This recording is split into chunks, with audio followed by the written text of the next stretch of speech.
오늘 설교의 제목은 너희가 못할 것이 없으리라 라는 제목입니다. 오늘은 성령께서 우리 가운데 찾아오신 지 13째 주가 되는 날입니다.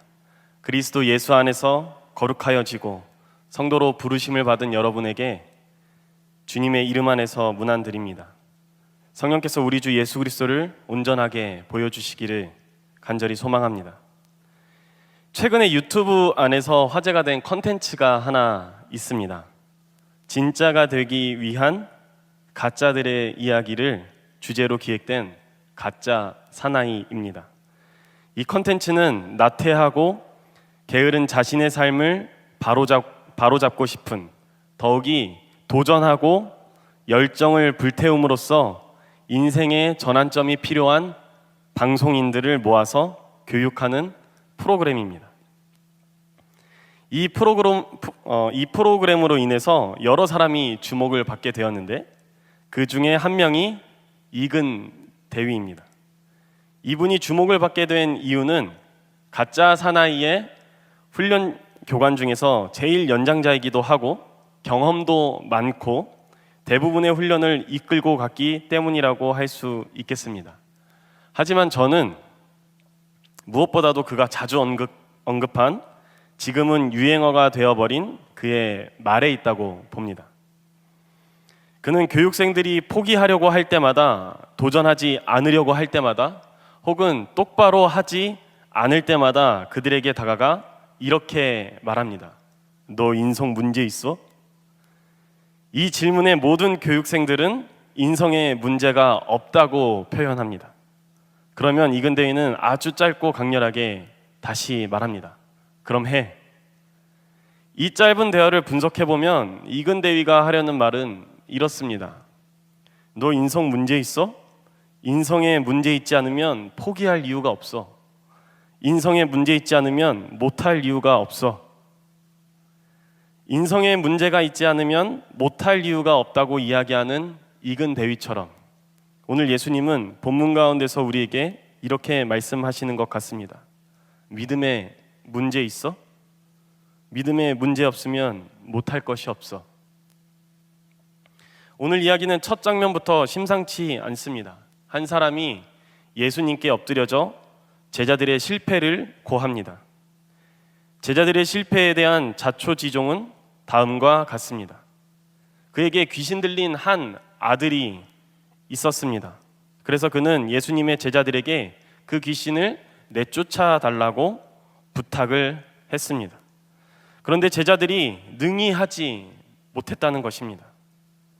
그는 예수님께 제자들의 능력이 부족한 것을 이르려고 했던 것일까요? 아니면 제자들이 못하니 그들의 선생이신 예수님께 부탁을 한 번 더 해보려고 한 것일까요? 아직 제자들의 능력이 다 안 채워졌나 봅니다 라고 말하는 분들도 있을 것 같습니다. 그랬으면 얼마나 좋았을까요? 하지만 이미 예수님의 제자들은 많은 귀신들을 쫓아낸 적이 있습니다. 마가복음 6장 12절로 13절입니다. 제자들이 나가서 회개하라 전파하고 많은 귀신을 쫓아내며 많은 병자에게 기름을 발라 고치더라. 그때랑 지금이랑 다른 게 무엇일까요? 오늘 제자들과 한판 붙은 귀신은 마가복음 6장의 귀신보다 좀 더 센 귀신일까요? 오늘날 우리가 자주 하는 게임에서 등장하는 보스몹이라고 봐야 할까요? 그래서 제자들이 처리하기에는 역부족이고 예수님이 가진 능력 정도는 되어야 깨부술 수 있는 것이겠습니까? 왠지 모르게 특별한 기술이 있어야 할 것만 같습니다. 그런데 오늘 예수님 제자들의 실패가 좀 더 처절하게 다가오는 이유는 우리가 오늘 읽지 않았지만 오늘 본문에 앞선 장면 때문입니다. 잠시만 살펴보면 마태복음 16장 28절입니다. 진실로 너희에게 이르노니 여기 서 있는 사람 중에 죽기 전에 인자가 그 왕권을 가지고 오는 것을 볼 자들도 있느니라. 예수님의 이 말을 들은 제자들은 얼마나 기뻤을까요? 그들은 아마도 이렇게 생각했을 것입니다. 그토록 기다리던 하나님의 나라가 온다니. 죽기 전에 하나님의 나라가 오는 것을 보는 자는 당연히 예수님의 제자인 나겠지? 그러고 나서 예수님은 그의 제자 가운데 베드로와 야고보와 요한을 데리고 높은 산에 올라가십니다. 그리고 곧 예수님의 제자 셋은 영광스러운 모습으로 변모한 예수님의 모습을 목격하죠. 얼마나 빛이 나셨는지 모르겠습니다. 이 대목에서 문득 저는 고등학교 때 있었던 일이 기억이 났습니다. 제가 고등학교 때 지구과학 선생님이 하셨던 하나의 에피소드입니다. 그분이 길을 가는데 사람들이 구름대같이 모여 있는 것을 발견하고서는 무슨 일인가 하셨답니다. 호기심이 생겨서 사람들 주변에서 기웃기웃하는데 갑자기 저 멀리서 빛난 광채가 자신이 있는 쪽으로 오는 것을 목격했다는 거 아니겠습니까? 가까이 올수록 그 빛난 광채 속에서 사람의 형체가 보였는데 눈을 비비고 자세히 보니 배우 장동건이었다고 합니다. 네, 사람의 얼굴에서도 그렇게 빛이 나는데 우리 예수님은 그보다 더하지 않았겠습니까? 여기서 끝나지 않습니다. 그곳에는 자신들이 존경하던 엘리야와 모세가 예수님께로 와서 함께 대화를 나눕니다. 그 모습이 얼마나 좋았을까요? 보기에 얼마나 좋았던지 베드로는 예수님께 제안합니다. 마태복음 17장 4절입니다. 베드로가 예수께 여쭈어 이르되 주여 우리가 여기 있는 것이 좋사오니 만일 주께서 원하시면 내가 여기 초막 셋을 짓되 하나는 주님을 위하여 하나는 모세를 위하여 하나는 엘리야를 위하여 하리이다. 얼마나 좋았는지 여태까지 해오려고 했던 그 모든 사역은 다 여기서 관두고 집 짓고 살자라고 요청하는 것입니다. 우리도 그렇지 않습니까? 굉장히 그 경치 좋고 공기 좋고 물이 맑아서 살기 좋다 싶으면 몰라 여기서 살고 싶다 하지 않겠습니까? 오늘 이야기는 이렇게 엄청난 체험을 경험하고 돌아온 직후에 발생한 사건입니다. 오늘 제자들의 모습은 마치 부흥회나 수련회에서 은혜를 무한히 받고 돌아온 후에 현실을 마주하게 된 우리의 모습인 것 같습니다. 은혜 받을 때만 해도 참 좋았었는데 마주한 현실은 은혜가 먹히질 않는 것 같습니다. 때로는 은혜의 크기와 실패의 확률이 비례하는 것을 경험합니다. 은혜를 많이 받을수록 실패의 크기, 고난의 크기도 커지는 것만 같습니다. 가끔은 이 받은 은혜를 도대체 어디에 써먹을 수 있을지 의문이 생길 때도 있습니다. 더욱 가관인 것은 은혜 받은 나에게 사람들이 능력을 요구하는 것입니다. 너 교회 다니니까 이번에 나 취업 기원 기도 좀 해주라 라는 기도 요청부터, 기독교인인데 그거 못해?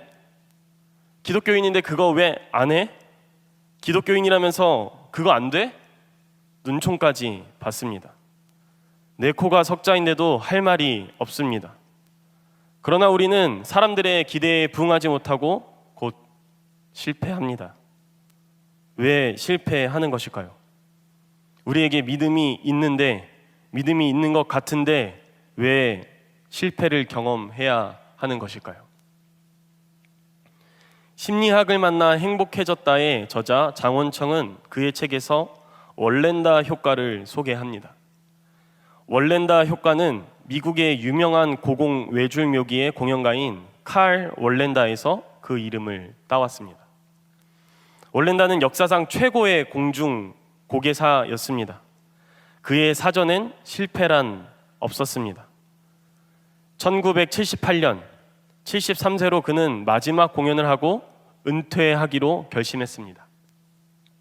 그는 한 해변 도시를 공연 장소로 정하고 마지막 공연을 시작했습니다. 그런데 그동안 어떤 실수도 한 적이 없었던 이 월렌다가 자신의 은퇴 공연에서 철저히 실패하고 맙니다. 난이도가 그렇게 높았던 것도 아니고 높이가 그렇게 높았던 것도 아니었습니다.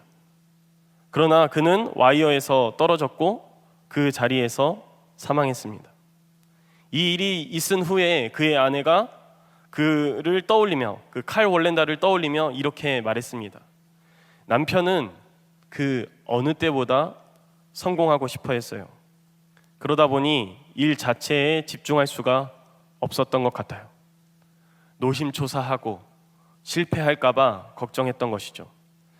만약 그가 와이어 타는 것 외에 실패할 걱정을 하지 않았다면 이런 일은 절대 일어나지 않았을 겁니다.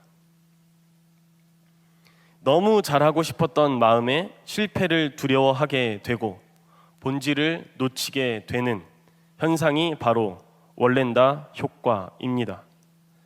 그런데 이 월렌다 효과가 우리의 신앙함에도 작용하지 않습니까? 저도 이 효과를 원치 않게 많이 누렸던 것 같습니다. 지금은 그래도 조금 나아졌습니다만 몇 년 전만 해도 설교하기 전날이면 이번 주는 기필코 사람들에게 은혜를 주리라, 그런 호기로운 마음으로 준비를 거듭했던 것 같습니다. 그런데 꼭 그럴 때이면 설교가 잘 풀리지 않습니다. 설교하며 그 은혜의 눈물을 흘려도 모자랄 판국에 등에서 땀이 납니다. 설교자가 설교로 회중을 위로해야 되는데 설교가 끝나고 부장님이 아이고 설교하느라 애쓰셨습니다. 설교 많이 힘드시죠? 네, 다음에는 잘하실 거예요. 제가 위로를 해야 되는데 오히려 제가 위로를 받습니다. 그러던 어느 날 문득 깨달았습니다. 제가 하나님의 복음을 전하려는 것보다도 제 설교로 사람들에게 은혜를 주고 성공하고 싶은 마음이 컸다는 것을 말이죠. 하나님보다도 나의 잘됨에, 나의 능력이 더 우선됨에 관심이 있었던 것 같습니다. 여러분도 잘 아시겠지만 우리는 지난 8주간 이사야를 공부해오고 있습니다. 그 8주간 끊임없이 우리가 확인했던 내용은 무엇이었습니까? 무슨 일이 있어도 하나님을 의지하지 않으려는 남유다의 모습이었습니다. 그 이름의 뜻과 같이 하나님의 다스리심을 몸소 경험해온 이스라엘이라는 백성이 풍요로울 때는 풍요롭기에, 나라가 어려울 때는 나라가 어렵기에 하나님을 신뢰하지 않았습니다. 실패할 것이 두려워 하나님을 두고도 의지할 대상을 매번 색다르게 찾아냈습니다. 남유다는 철저하게 하나님 이외에 다른 것을 믿는 모습을 보여줍니다. 그리고 실패합니다. 월렌다 효과는 우리의 신앙함에서 더 잘 작용하는 것 같습니다. 이쯤에서 다시 여러분들에게 질문을 해보겠습니다. 우리는 왜 실패합니까? 우리가 하나님으로부터 받은 능력이 없기 때문입니까? 혹은 신앙생활 가운데에서 영적 체험을 해본 적이 없어서 그렇습니까? 아니면 하나님께서 우리를 구원해 주시고자 하는 마음이 없기 때문입니까? 아니면 하나님께 그럴 능력이 없는 것일까요? 오늘 예수님은 제자들이 하지 못했던 그 귀신의 축출 사역을 능히 해내십니다. 제자들이 고치지 못했던 아이를 데리고 오라 하십니다. 그리고는 아이를 지배하는 귀신을 꾸짖으시니 귀신이 단번에 나갑니다. 아이는 그때부터 나음을 얻지요. 자, 여기까지 오면 이제 이렇게 생각하시는 분들도 있을 것 같습니다. 역시 예수님이다. 하나님의 아들은 다르다. 예수님이니까 가능하지 우리는 불가능하다. 그런데 여러분, 이게 사실이라면 하나님은 왜 우리를 택하신 것일까요? 하나님은 우리를 택하지 않아도 스스로 존재하는 분입니다. 하나님은 하나님께서 가진 능력으로 스스로를 돌볼 수 있는 분입니다. 우리가 있지 않아도 하나님은 홀로 위대하신 분입니다. 그러나 하나님은 우리를 택하셨습니다. 또 우리와 함께 하겠다고 말씀하셨습니다. 그리고 우리를 구원으로 인도하시겠다고도 말씀하셨습니다. 그렇게 하지 않으셔도 되는 분이 우리를 생명으로 이끌어내셨습니다. 그래서 우리는 하나님을 인격적이라고 표현합니다. 만일 예수님이라서 승리하고 우리는 예수님의 제자라서 실패한 것이라면 그것은 장차 임할 나라가 하나님의 나라가 아니라 예수님의 제국일 것입니다. 제자들이 예수님께 묻습니다. 우리가 왜 귀신을 쫓아내지 못했습니까? 그들의 목소리에 그 억울함이 좀 묻어 있는 것 같습니다. 이에 예수님께서 말씀하십니다. 너희 믿음이 작은 까닭이니라. 진실로 너희에게 이르노니 만일 너희에게 믿음이 겨자씨 한 알만큼만 있어도 이 산을 명하여 여기서 저기로 옮겨지라 하면 옮겨질 것이요 또 너희가 못할 것이 없으리라. 우리는 늘 믿음이 커야 한다고 생각하지 않습니까? 큰 믿음을 소유한 자가 큰 능력을 발휘하는 것처럼 생각합니다. 자, 그럼 큰 믿음은 무엇인가요? 믿음의 기간을 의미합니까? 아니면 어느 지위에 오르면 믿음의 레벨도 같이 올라갑니까?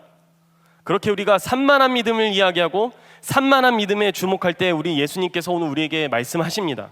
너희에게 믿음이 겨자씨 한 알만큼만 있어도 이 산을 명하여 여기서 저기로 옮겨지라 하면 옮겨질 것이요 또 너희가 못할 것이 없으리라.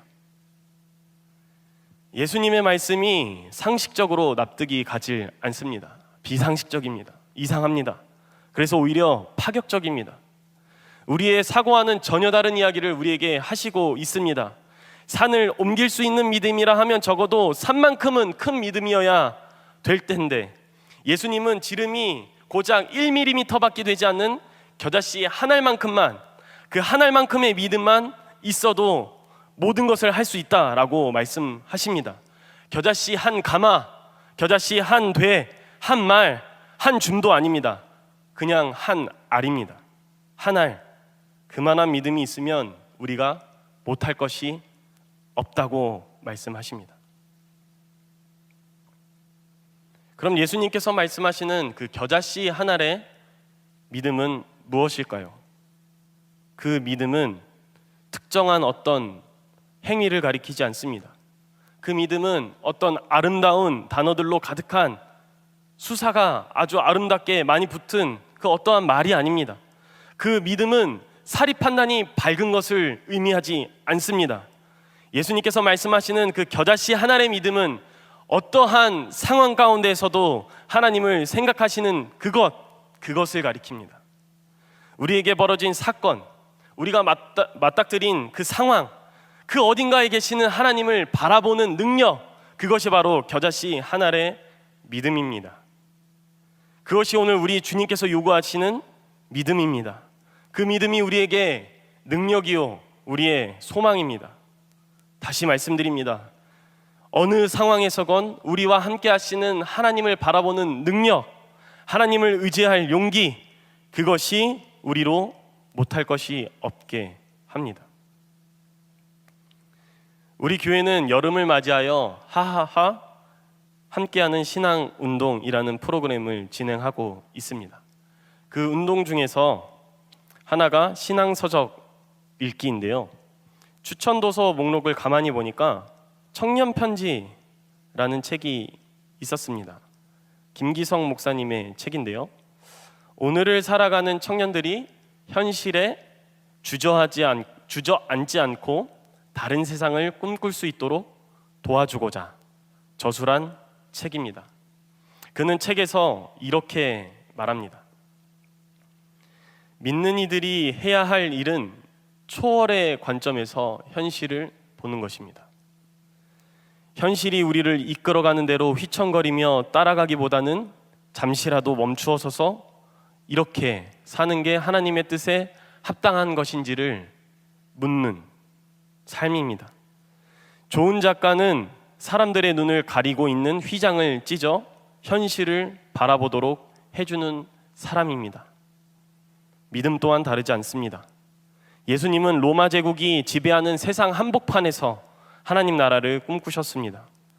지배자와 피지배자가 갈리는 세상, 폭력과 착취가 일상이 된 세상은 하나님이 기뻐하시는 세상이 아니었습니다. 기존의 질서가 생명을 질식시키려고 할 때 새로운 세상을 꿈꾸고 그러한 세상을 열기 위해 땀 흘리는 이들을 통해 세상은 조금씩 진보합니다. 우리는 그러한 진보의 길로 초대받은 사람들입니다. 십자가란 바로 그 길을 선택하는 이들에게 주어지는 시련이요 곧 영광입니다. 지금 여러분이 서 있는 신앙의 토대는 확고합니까? 그러고 보면 제자들은 자신을 믿었던 게 아닐까 생각합니다. 경험도 있겠다. 신비한 체험도 했겠다. 하나님을 의지하지 않고 솜씨를 좀 발휘해 보려고 했던 것은 아닐까요? 자신의 사역을 성공으로 이끌겠다는 그것에 몰두하여서 하나님을 의지하지 않고 하나님을 보지 못한 것은 아닐까요? 예수님은 그 믿음이 겨자씨 한 알보다 작다 말씀하십니다. 그리고 다시 겨자씨 한 알만큼의 믿음을 요구하십니다.